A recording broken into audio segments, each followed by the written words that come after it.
evening, and thank you so much for your time, Mr. Makwetu. Perhaps let's begin here. You're usually at the end of the process where you come in and you're able to audit what people have done with their monies. The fact that you're being asked to come in at the start of the process, how does that fundamentally change your role and the work that you'll have to do? Thank you very much for the question, Kathy. It does not change our role in any way. We continue to be the statutory auditors for the Republic of South Africa, which means that for the bulk of our work, we will still do the rear-end work, the work that happens after you've done the spending. What this does is catered for in our standards for public sector auditors. Because as you would appreciate, many countries, starting from Japan when it experienced the earthquake as well as other disasters, right down to Thailand, Indonesia, when they faced tsunami, as well as most recently in the continent in Sierra Leone, when they were facing Ebola. Many of those countries, because of the urgency of the matter, as well as the fact that the rebuild of their institutions had to happen now, the auditors were asked, based on our international auditing standards, to do work up front to make sure that those people who will be incentivized to take shortcuts in an environment where the controls are weakened are discouraged, or we narrow the space for them to freely operate in an environment where the controls are weaker. That's the perspective.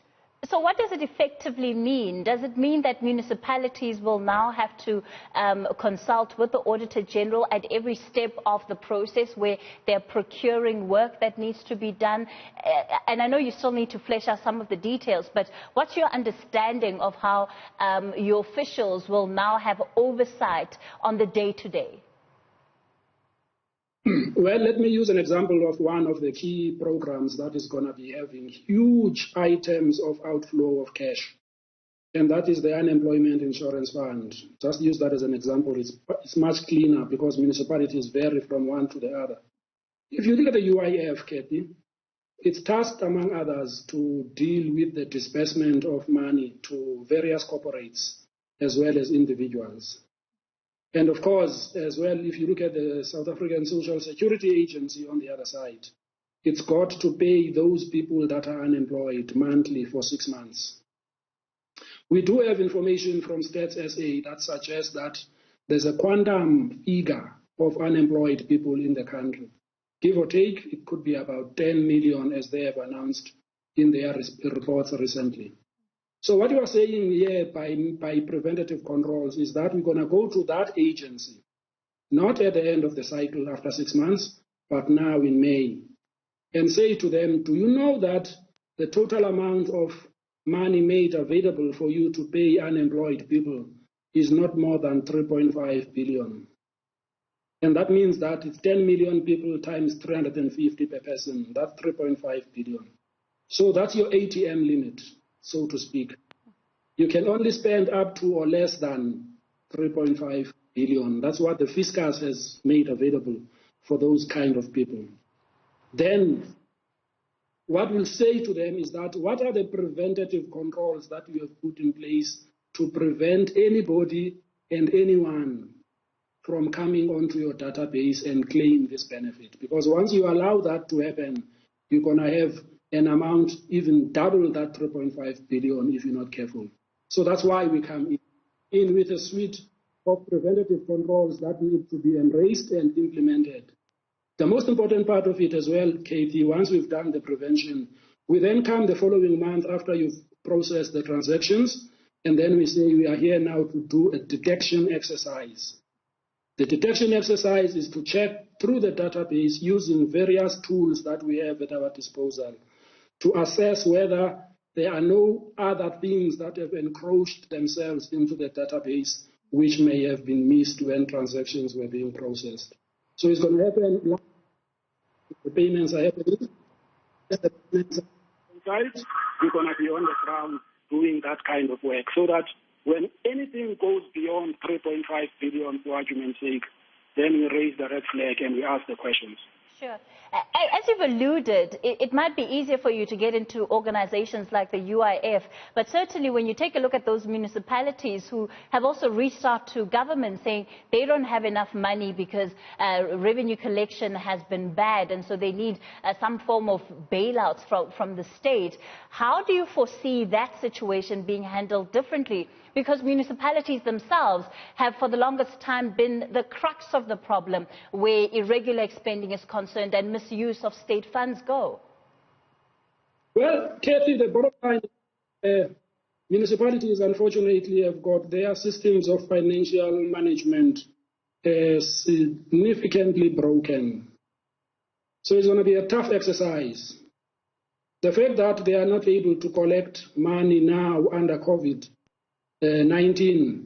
the fact that they are not able to repair or install new infrastructure is a matter that's coming from quite a number of years. We've just recently completed our report on Municipal Finance Management Act.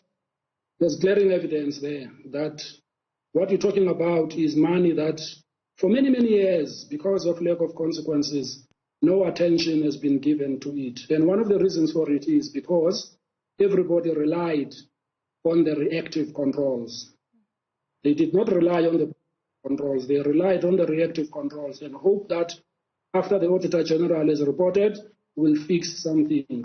Now, nothing of that sort has happened. So I think we have to gear up much more than what we would do in a UIF environment, because the nature of the risk in municipalities is 10 times bigger than what you would find in some of those fund agencies, if you like. So I think the caution there is that as we proceed with this 20 billion allocation, we've got to allow ourselves to apply our minds with the powers that be as to what is the most rigorous thing to do in order to make sure that water, as well as other things like protective equipment, reach those people that need it. Because that particular terrain is going to be more difficult than what you know at national and other. Sure. Do you think that on some level it's a function that should be performed perhaps with the utilities or the agencies that these monies have to go to instead of it being paid out to the municipalities themselves? Because we know that these are the very same municipalities that have terrorized some of your officials who've gone to them to try and do their audits. They've threatened auditors and in fact even closed doors on auditors that were simply doing their job. So are you confident that you'll be met with a different reaction, especially from those that have plenty to hide and that have done this in the past? Well, Kathy, let's put it this way. You've got about 257 municipalities across the country. Each one of them is entrusted with the responsibility to produce financial statements, to start with. Each one of them has got assets. Each one of them receives an equitable share from the state, and many of them bill for those that can bill for services rendered. Do you know that on average, well over 60% of what they raise as a bill never gets converted into cash in the bank?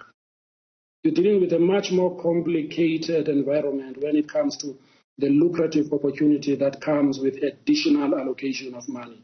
That's the point I'm making, and that's why I'm saying as an Auditor-General, it's not my place to make the decision as to who needs to be handling that, but we can provide the advice to the decision makers and say, hey, you know what?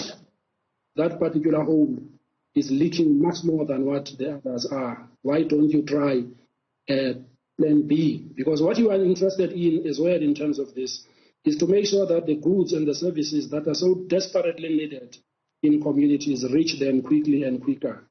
You're not interested in who is got more money than the other person, because that just plays to ill intent of many people who want more money than others.